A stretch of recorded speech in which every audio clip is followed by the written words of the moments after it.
മഴയിലും മഞ്ഞിലും വേറിട്ട മുഖമാണ് മൂന്നാറിന്. അതുകൊണ്ട് തന്നെ ഡിസംബറിലെ കുളിരുന്ന കാലത്ത് മാത്രമല്ലാതെ മൺസൂണിലും മൂന്നാറിന്റെ സൗന്ദര്യം കാണാനിറങ്ങണം.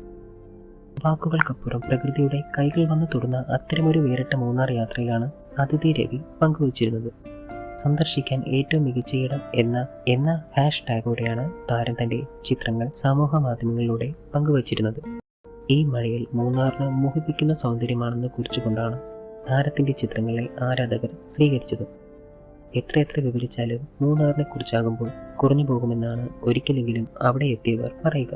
അത്രയേറെ മനോഹരമാണ് അവിടെ നിന്നുള്ള കാഴ്ചകളും മഞ്ഞിന്റെ പുതപ്പ് അണിഞ്ഞു നിൽക്കുന്ന തേയിലത്തോട്ടങ്ങളും കാഴ്ചകൾക്ക് അതിര് നിശ്ചയിക്കാൻ എന്ന പോലെ നിൽക്കുന്ന മലനിരകളും പാറക്കെട്ടുകളിൽ വെള്ളിക്കുൽസ് എന്ന പോലെ താഴേക്ക് പതിക്കുന്ന ചെറു നീരുറവകളും